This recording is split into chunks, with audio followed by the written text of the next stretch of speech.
Hello everyone, welcome to allrounder siblings. आज हम पढ़ेंगे ICSE board class 8 value education, जिसे हम value thoughts, new values, new moral, इन सभी नामों से जानते हैं। ठीक है, इसका चैप्टर नंबर 12 हमें आज करना है, जिसका नाम है optimism.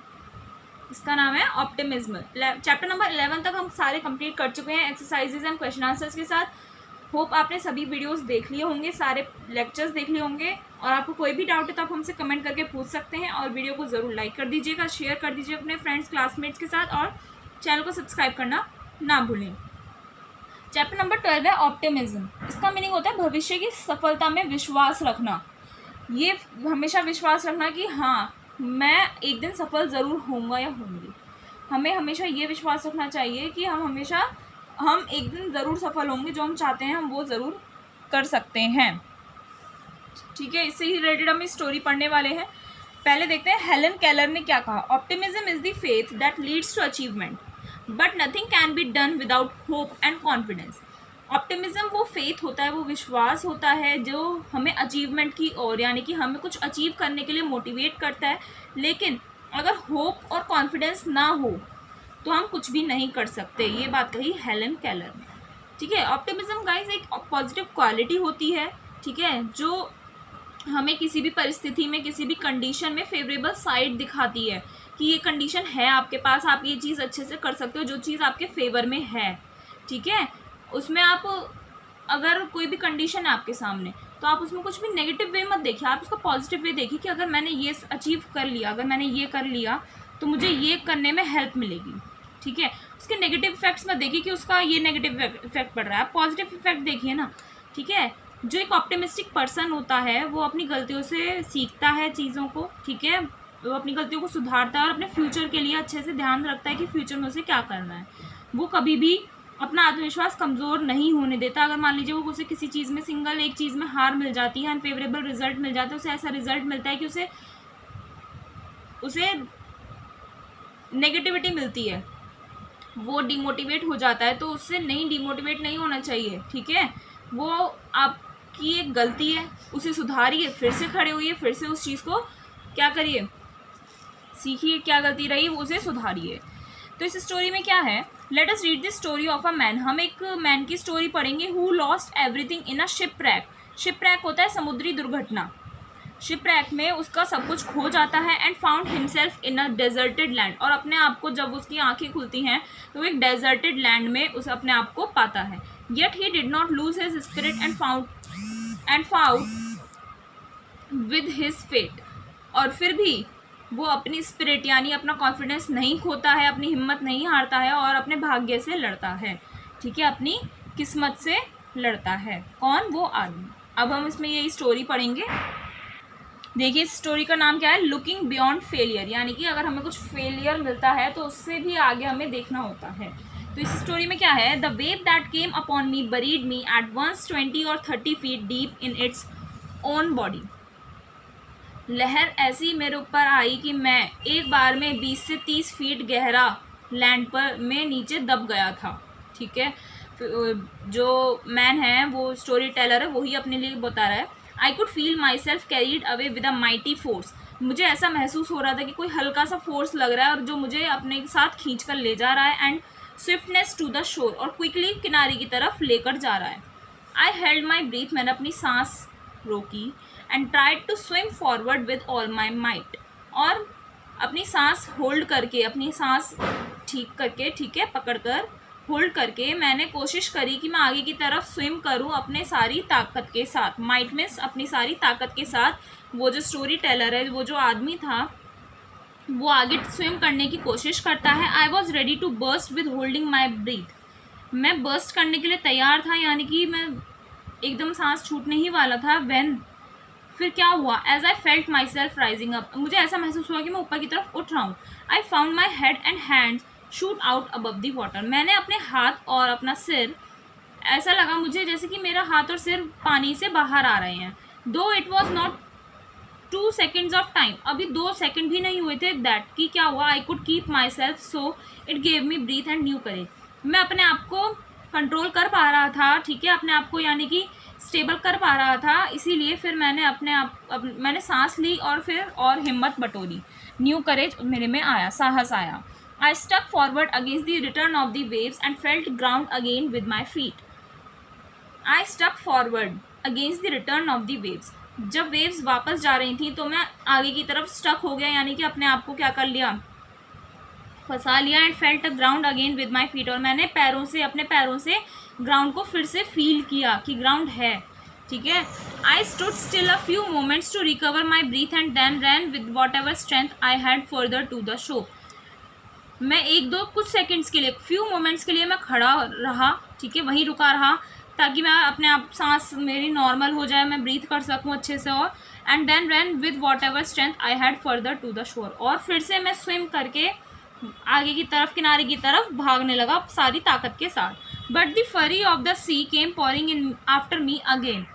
But the fury means wild wave, जो इतनी तेज तेज लहरें आ रही थी समुद्र की, वो फिर से मेरे ऊपर आ रही थी बार बार, ठीक है, यानी कि वो उसे धकेल कर ले जा रही थी। जो लहरें थी उस स्टोरी टेलर को बार बार धकेल कर ले जानी थी अपने साथ। I was lifted up twice by the waves, उन लहरों के द्वारा मुझे 2 बार लिफ्ट अप कर लिया गया, यानी कि वो लहरें मुझे 2 बार अपने साथ ले गई। And carried forward as before, और पहले ले गई फिर वो आगे की तरफ भी ले गई। ऐसे होता है ना लहर में, जैसे होता है as the shore was very flat, क्योंकि किनारा बहुत फ्लैट था, इसीलिए ये ऐसा हुआ था। The last of these 2 waves had almost been fatal to me, ये जो लास्ट की 2 वेव्स थी ऑलमोस्ट मेरे लिए फैटल थी, यानी कि मेरे लिए मृत्यु के बराबर थी, बहुत ज़्यादा डिस्ट्रॉइंग हो गई थी मेरे लिए। They dashed me against a piece of rock with such force that, उन्होंने मुझ पर इतना ज़्यादा फोर्स लगा दिया था, ठीक है। एज यहाँ पर क्या बोल रहा है, they dashed me against a piece of rock, दे आया है यहाँ पर वेव्स के लिए, उन वेव्स ने उस स्टोरी टेलर को डैश्ड, यानी कि टकरा गए। जो स्टोरी टेलर था वो एक बड़े से पत्थर के साथ इतने फोर्स के साथ टकरा गया कि क्या हुआ, it left me senseless and helpless, उससे जो स्टोरी टेलर था वो सेंसलेस और हेल्पलेस हो गया। यानी कि सेंसलेस होता है यानी कि बिल्कुल भी उसे कुछ नहीं कर पा रहा था वो, और हेल्पलेस यानी बिल्कुल एकदम हेल्प नहीं कर पा रहा था अपनी। The blow fail upon my side and breast, जो ब्लो आ रहा था वेव का वो मेरी साइड पर और ब्रेस्ट पर आ रहा था। And beat the breath out of my body, और मेरी बॉडी से सांस छूट रहा था। Had it return again immediately I would have been strangled in the water, क्या बोल रहा है कि वो वापस आ गई, जल्दी वापस आ गई, और मैं फिर से वाटर में स्ट्रैंगल्ड हो गया। स्ट्रैंगल्ड में होता है चॉक्ड हो जाना, यानी कि फंस जाना पानी में, तो वो पानी में फिर से फंस जाता है। But I recovered a little before the return of the waves, लेकिन वेव्स के वापस आने से पहले मैं थोड़ा सा रिकवर हो गया था, यानी कि अपने सेंसेस में फिर से आ गया था वापस। I resolve to hold fast to the rock, मैंने इतनी कोशिश करी कि मैं फिर से रॉक के पास वापस जा सकूँ, रॉक पर। And so held my breath, इसलिए मैंने अपने सांस पकड़ी, हेल्ड करी, इफ़ पॉसिबल, अगर हो सका, जितना हो सका, till the wave went back, जब तक लहर जो है वापस नहीं चले गई तब तक मैंने अपने आप को रॉक से क्या किया, पकड़े रखा अपने आप को, ठीक है। कोशिश करी कि रॉक को मैं पकड़े रखूं जिससे वेव्स जो है मुझे ना ले जा सकें। Now the waves were not high as the first, अब जो लहरें आ रही थी वो पहली वाली लहर के जैसे इतनी तेज़ नहीं थी। And being near the land, और लैंड के पास था मैं, इस वजह से I held my breath till the wave abated and then made another dash which brought me near the shore. अब लेखक कह रहा है, वो स्टोरी टेलर कह रहा है कि वेव्स जो हैं वो इतनी तेज़ नहीं थी जैसी पहली वेव थी, अब और मैं लैंड के पास था, इसीलिए मैंने अपनी सांसों को पकड़ा, होल्ड किया थोड़ा सा, जब तक वेव्स जो थी वो अबेट नहीं हो गई, यानी कि धीमी नहीं हो गई, स्लो डाउन नहीं हो गई, जब तक वेव्स, उसने अपनी सांसों को होल्ड किया। फिर जब वेव्स धीमी हो गई उसके बाद उसने दूसरा डैश किया, यानी कि एक और स्विम करी फिर से, और जिससे वो शोर के पास चला गया, यानी कि किनारे के पास चला गया। द नेक्स्ट वेव दो it went over me did not carry me away, अब जो अगली वेव आई वो मुझे अपने साथ नहीं ले जा सकी। With the next run I took, अगले रन के साथ मैंने क्या किया, I got to the mainland, मैं मेन लैंड पर पहुंच गया। आ रहा है समझ में। I clambered up the cliff, cliff होता है जो चट्टान होती हैं, तो जो स्टोरी टेलर है वो क्लिफ पर चढ़ जाता है। And sat on the grass, grass पर बैठ जाता है। फ्री फ्रॉम डेंजर, डेंजर से, खतरे से बाहर था। And quite out of the reach of the water, और पानी की पहुंच से भी दूर था, ठीक है। सेफ ऑन शोर, किनारे पर वो सेफ बैठा हुआ था। I began to look up and thanked God that my life was saved for only a few minutes before I had hardly any hope. किनारे पर सेफ बैठकर, ठीक है, सुरक्षित बैठकर जो स्टोरी टेलर है वो ऊपर की तरफ देखता है, भगवान का शुक्रिया करता है कि मेरी ज़िंदगी बच गई, क्योंकि कुछ मिनट पहले ही मेरी होप खो चुकी थी कि मैं ज़िंदा भी बचूंगा। I walked about the shore, वो किनारे पर चलता है, mourning the death of my comrades, मैं किनारे पर चलता हूँ। स्टोरी टेलर अपनी बात करते हुए कहता है कि मैं किनारे पर चलता हूँ। मॉर्निंग होता है शोक मनाना, जब किसी की डेथ हो जाती है सब दुखी होते हैं ना, तो शोक मनाना, यानी कि morning the death of my comrades, जो उसके साथी सैनिक होते हैं, साथी सैनिक को कॉमरेड्स बोलते हैं, तो साथी सैनिक की वो डेथ का मॉर्निंग कर रहे थे, हु हैड श्योरली ड्रॉन, जो श्योरली डूब गए होंगे, उनका दुख हो रहा था उन्हें। There was no sign of them, उनका कोई साइन नहीं था कि वो यहाँ पर हैं, except for 3 of their hats and 2 shoes, बस वहाँ पर उनके 3 हैट्स थी, 2 शूज़ थे, बॉबिंग इन दी वाटर, जो वाटर में बॉबिंग कर रहे थे, यानी कि तैर रहे थे। I cast my eyes to the stranded vessel पर मेरी नज़रें गईं, but the froth of the sea being so big, लेकिन समुद्र का जो फ्रॉथ था, जो झाग था, वो इतना बड़ा था, I could hardly see it, मैं उसे नहीं देख पा रहा था। इट ले सो फार ऑफ, वो इतनी दूर था, and I thought to myself, और मैंने अपने आप से ये सोचा, Lord how is it possible that I could get on shore, कि भगवान ये पॉसिबल कैसे हुआ कि मैं किनारे पर आ गया।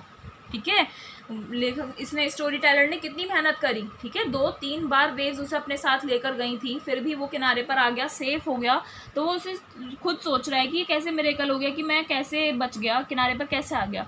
Truly I had a miraculous escape, सच में मेरा ये एक चमत्कारी बचाव हुआ है, यानी कि एक चमत्कार ही हुआ है जो मैं बच गया इतनी भयानक वेव से। But I had little to be happy about, लेकिन मैं बस थोड़ा सा ही खुश हूँ।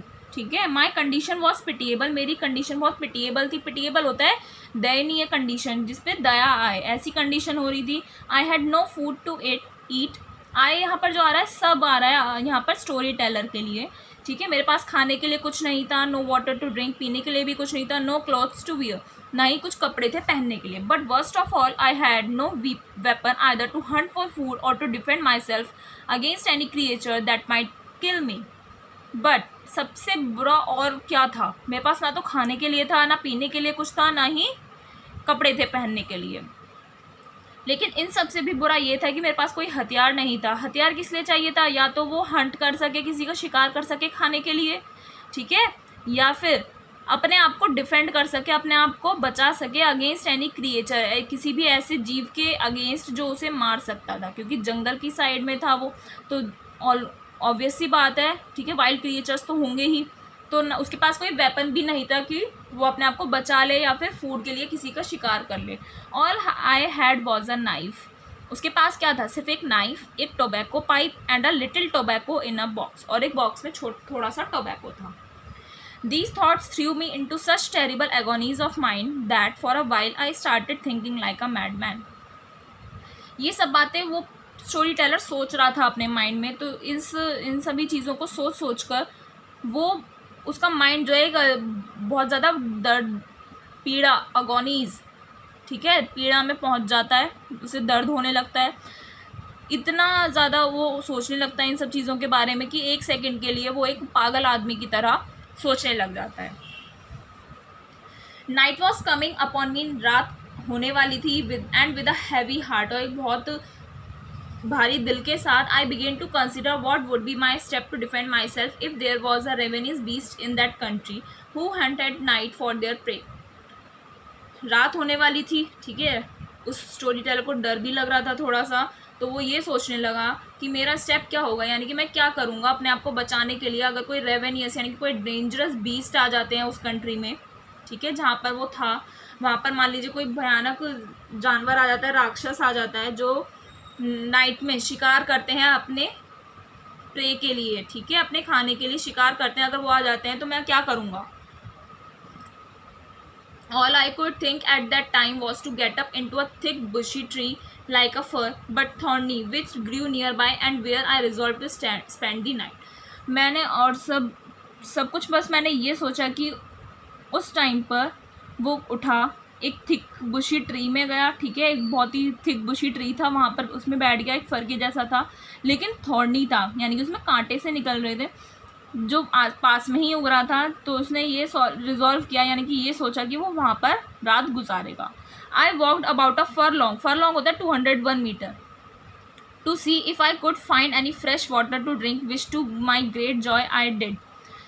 मैं लगभग 201 मीटर की दूरी तय करते हुए जाता हूँ, ठीक है, ये देखने के लिए कि मुझे थोड़ा सा फ्रेश वाटर मिल जाए पीने के लिए.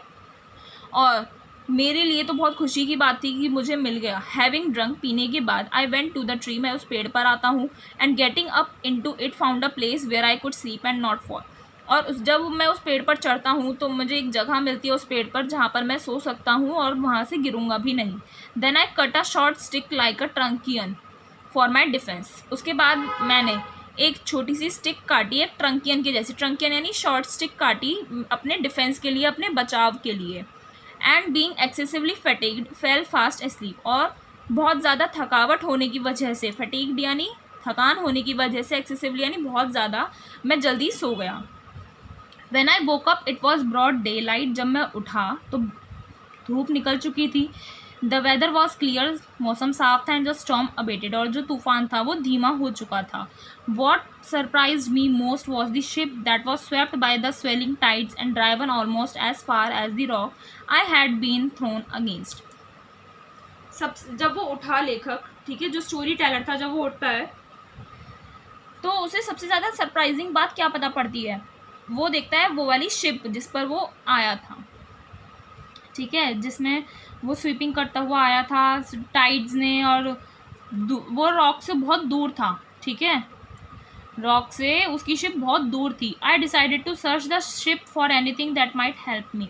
और फिर लेखक जो है, वो जो स्टोरी टेलर है, वो ये डिसाइड करता है कि मैं उस शिप को ढूंढूंगा किसी भी चीज़ के लिए जो मुझे मदद कर सके, ठीक है, यानी कि वो कोई भी शिप ढूंढने की कुछ स्टार्टिंग कर देता है.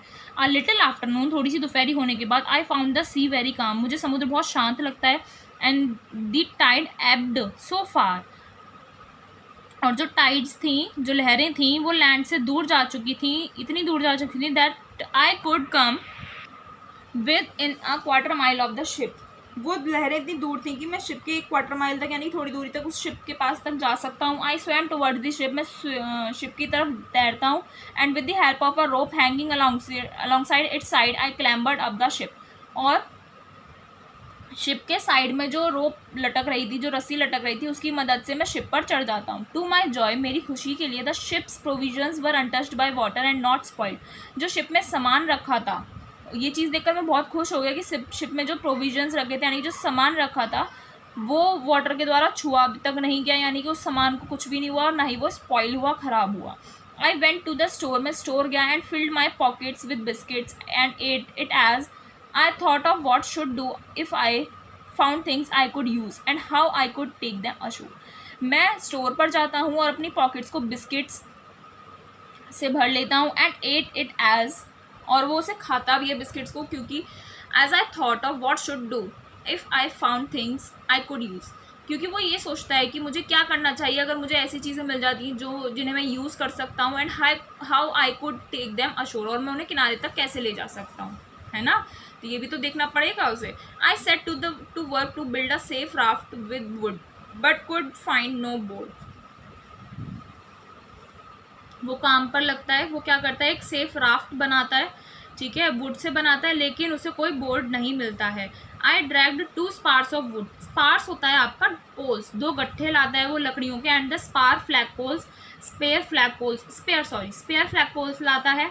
And tied with them rope, और उसे रोप से बांध देता है. फ्लैग पोल्स यानी ऐसे जो फ्लैग के पोल्स लाता है, उन्हें रोप से बांध देता है. Then I laid planks of wood crossways upon them which I also secured tight rope to form a rough raft. वो रफ राफ्ट बनाने के लिए क्या करता है, जो वुड के प्लांट्स लाया था उन्हें लिटा देता है क्रॉस के तरीके में, ठीक है, और उन्हें टाइटली सिक्योर कर देता है रोप से. Then with a great deal of labours and pain, बहुत ज़्यादा काम करने के बाद, पेन के बाद, I pushed it into the water, मैंने उसे पानी में की तरफ पुश किया. But only after tying them to the ship's side so that it may not be driven away. उसने वाटर में जो उसे पुश किया था, अपनी जो राफ्ट बनाई थी उसे जो पुश किया था, वो कब किया था, जब उसने उस राफ्ट को शिप के साइड से बांध दिया था. शिप के साइड से क्यों बांधा, ताकि जो शिप है वो बहना, जो उसका राफ्ट है वो बह ना जाए, ठीक है, वो तो पानी में ढकेल देगा फिर राफ्ट चली जाएगी, उसको बनाने का फ़ायदा क्या हुआ। After being done I began to think of what I could take with me. ये सब करने के बाद मैं ये सोचने लगा कि अब मुझे अपने साथ क्या ले जाना चाहिए। I found some seamen's chest and into these I packed provisions of bread, rice, cheese and dried goat's meat. मुझे कुछ सीमेंस के चेस्ट मिल जाते हैं, यानी कि कुछ डिब्बे मिल जाते हैं, और उसमें मैंने ब्रेड कुछ सामान पैक कर लिया, ब्रेड, राइस, चीज़ और ड्राइड गॉट का meat. Then I search for tools, उसने कुछ टूल्स के लिए सर्च किया and was lucky to find a carpenter's set of tools. फिर उसे एक, जब टूल्स के लिए वो सर्च करता है तो कारपेंटर का सेट मिल जाता है टूल्स का। This was more valuable to me than gold, ये मेरे लिए गोल्ड से भी ज़्यादा वैल्यूएबल था। Finally I secured arms and ammunition. Ammunition होता है युद्ध सामग्री। अब वो उसके पास सभी हथियार थे, युद्ध की सामग्री भी थी, 2 पिस्टल्स थे and a pair of rusty swords, और एक पेयर था रस्टी स्वॉर्ड्स का। रस्टी यानी उन पर जंग लग रही थी, ऐसी तलवार भी थी उसके पास। These treasures I carefully put onto the raft and set off for the शोर।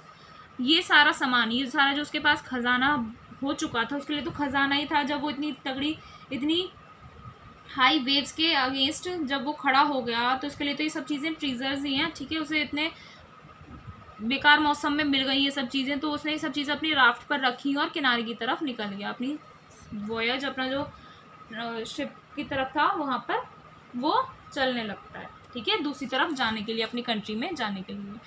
तो आपको यहाँ से समझ में आया कि वो कितना ऑप्टिमिज्म था, यानी कि उसे ये विश्वास था अपने ऊपर कि मैं ये चीज़ कर सकता हूँ, तभी तो वो सफल हो पाया ना, तभी तो वो सफल हो पाया। उसका कॉन्फिडेंस था, वो होप था, उसे विश्वास था कि मुझे ये चीज़ें मिल जाएंगी, मैं ये कर सकता हूँ, तो उसने करा और उसे वो बच गया, ठीक है। तो हमें हमेशा ऑप्टिमिस्टिक वे में काम करना चाहिए, उसी तरीके से बात करनी चाहिए, हमेशा होप्ड एंड कॉन्फिडेंस रहना चाहिए कि हम कर सकते हैं। अब हम करेंगे इसकी एक्सरसाइज, फिर क्वेश्चन आंसर्स। सबसे पहला आता है fill in the blanks with correct option. First the height of the wave was, waves की हाइट कितनी थी, 20 और 30 फीट, 30 और 40 फीट, 10 और 20 फीट, नन ऑफ दिस। तो वेव की हाइट थी आपकी 20 और 30 feet, okay. The author took a dash for his defence at night, author ने अपने बचाव के लिए रात में क्या ले लिया था, स्वॉर्ड, गन, स्टिक, हंटर, तो उसने स्टिक ली थी, बताई थी ना, छोटी सी स्टिक बनाई थी ना उसने अपने लिए। The author set to work to build a dash with wood, author अपने काम पर चला जाता है, वो क्या बनाता है would say, boat, raft, ship, steamer, तो वो राफ्ट बनाता है, ठीक है। अब आते हैं हमारे क्वेश्चन आंसर। सबसे पहला क्वेश्चन है why did the author say that his condition was pitiable, author ने ऐसा क्यों कहा कि उसकी कंडीशन पिटिएबल थी, यानी कि दयनीय थी। So the author said that his condition was pitiable because he had no water to drink, no food to eat and no clothes to wear. Yes, so he said that his condition was pitiable. Where and how did he spend his night, कहाँ पर और कैसे वो अपनी रात बिताता है, ठीक है, कहाँ पर बिताता है, on the tree. He spent his night on a thick bushy tree, है ना, on a thick bushy tree, and